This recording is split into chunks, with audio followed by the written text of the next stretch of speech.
नमस्कार साथियों, मैं सरस्वती विश्वकर्मा आज आप सबके लिए बहुत ही सुंदर सी और बहुत ही गिनही गारी गीत लेकर आए हैं। यह गीत का फरमाइश करें यहाँ सुरेश साहू जी जो खदौली देवसर जिला सिंगरौली मध्य प्रदेश से हैं। यह इनकर कहा है कि हमरे जीजा जी खातिर खूब सुंदर और दौड़ाई दौड़ाई वाली गारी सुनाबे कहे तो अपना बंचे सुनब अपन आशीर्वाद कमेंट के माध्यम से देव। जीजा जी हरे बुरा ना मन ही कहे कि सार बहनोई कैसा रिश्ता होता है हंसी मजाक वाला, तो अपना पंचे यह गाना का हंसी मजाक के उद्देश्य से ले।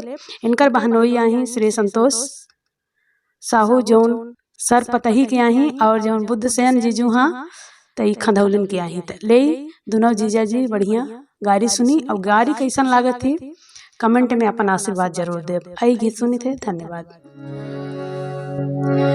चाटी में चावनी नाचे बागों में अनार हो, टाटी में चावनी नाचे बागों में अनार हो। जी जाया पन बहिनी बेचा, जी जाया पन बहिनी बेच देवसर की बाजार हो।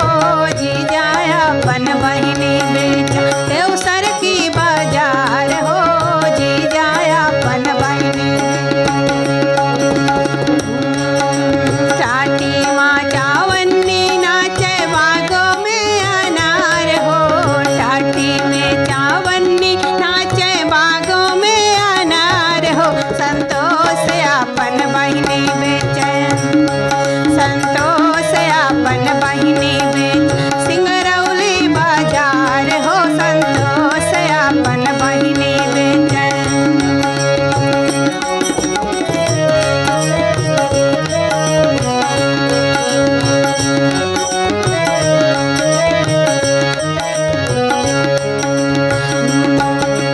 बेचत बेचत संझा होई गई बहिनी ना बेचानी हो। बेचत बेचत संझा होई बहिनी ना बेचानी हो। छोड़ दे बुजरी की छुट्टा छोड़ दे, छोड़ दे बुजरी की छुट्टा छोड़ बहिनी हवाई मोटानी रे। छोड़ दे बुजरी की छुट्टा छोड़ बहिनी हवाई मोटानी रे। टाटी माँ चावनी नाचे बागों में अनार हो, टाटी में चावनी नाचे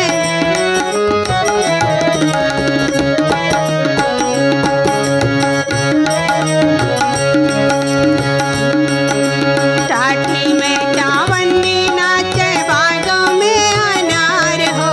टाटी में चावनी नाचे बागों में अनार हो। जी जाया पन बहिनी बेचे, जी जाया पन बहिनी बेचे देवसर की बाजार हो। बुध से नया पन बहिनी बेच देवसर की बाजार हो। बुध से नया पन बहिनी बेचे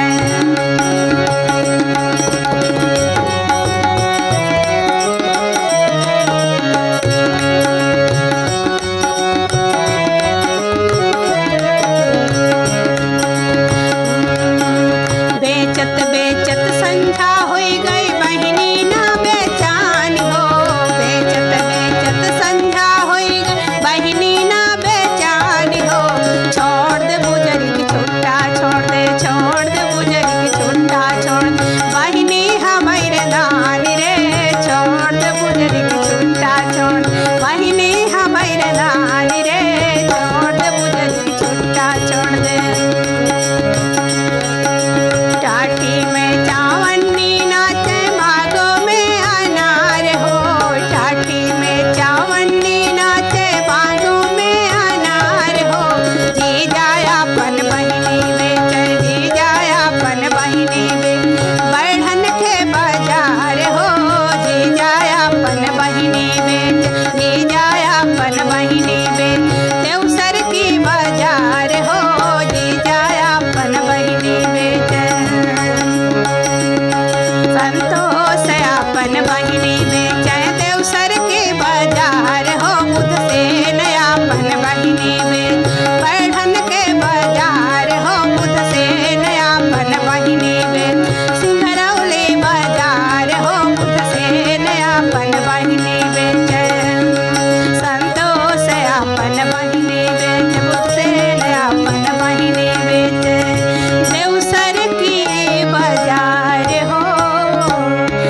लेवैया हुई तो बताओ। धन्यवाद।